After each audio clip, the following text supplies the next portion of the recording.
there's an illusion around greatness, and I think that this is the first thing we need to address. Is when I talk about greatness, I'm not talking about making a lot of money out of music. I'm not talking about recording multi-platinum albums. I'm not talking about those things that we assume means that you're great at something.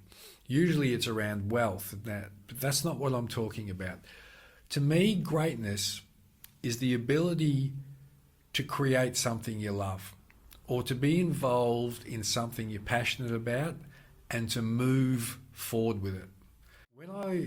When I used to play live, I remember always, just before I would go on stage, the good, the bad and the ugly, well, the good used to take a back seat and the bad and the ugly would come along on one shoulder and they would go, don't do it, man, don't go out there and sing. Because I used to play a lot of solo acoustic gigs to a lot of people.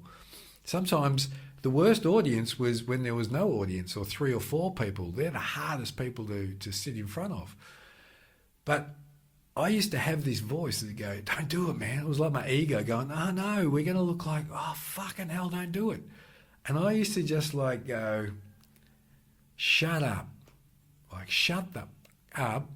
And all the way until I did that first strum or sung that first note, this voice was just trying, don't do it, don't. Like it was going to die as soon as I started playing.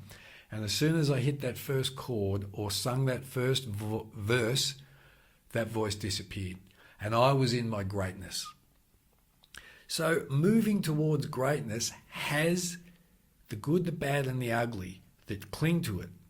And the ego doesn't want to try anything new. The ego doesn't want to step out of its comfort zone. You have to push that bastard and force it out there. And then you have to control it. And don't let it go out of control, because it'll claim everything. Before it was going, oh, don't go out there, we'll die. And now it's drinking beers and taking drugs and being an absolute fucking idiot on stage. Okay, it's got to be controlled. I'm not going to get into that too far. That's a completely different session. But just remember, when you're moving towards greatness, when you put yourself out there, there are going to be all of these unconscious and self-conscious saboteurs that want to stop you.